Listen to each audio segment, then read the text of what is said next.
എൻ്റെ ഏത് സഹനവും എന്നെക്കാട്ടിലും കൂടുതൽ അവിടെ വേദനിക്കുന്ന ഒരു ക്രിസ്തുവാണ് എന്നോടൊപ്പം ഉള്ളത് എന്നുള്ള തിരിച്ചറിവ് നമുക്ക് ഉണ്ടാകണം. എൻ്റെ ഏത് വേദനയും അറിയുന്നവനാണ് എൻ്റെ കർത്താവ് എന്ന തിരിച്ചറിവോടുകൂടി ആ സഹനങ്ങളോടൊപ്പം നടക്കുമ്പോഴാണ് കർത്താവിനോടെ അത്ഭുതങ്ങളെ പ്രവർത്തിക്കുവാനായിട്ട് സാധിക്കുന്നത്.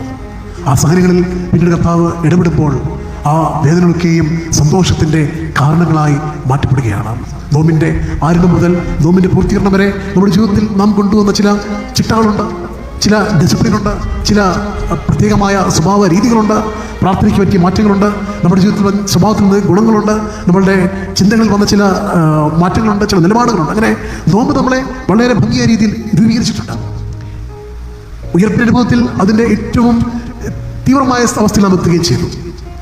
അതിനുശേഷമുള്ള ദിവസങ്ങളിൽ 2 ഓപ്ഷൻസാണ്. ഒന്നുകിൽ ആ നോമ്പെല്ലാം കഴിഞ്ഞല്ലോ എന്ന രീതിയിൽ ജെറുസലേമിൽ നിന്ന് മടങ്ങിപ്പോകുന്ന ശിഷ്യന്മാരെ പോലെ തിരികെ പഴയ അവസ്ഥയിലേക്ക് മടങ്ങിപ്പോകാം, അല്ലെങ്കിൽ വീണ്ടും ജ്വലിച്ചു നിൽക്കുന്ന അനുഭവത്തിൽ ശിഷ്യന്മാരോട് കർത്താവ് ആഹ്വാനിച്ചതുപോലെ യെരുശലേമിൽ തന്നെ നിൽക്കുവാനും സാധിക്കും.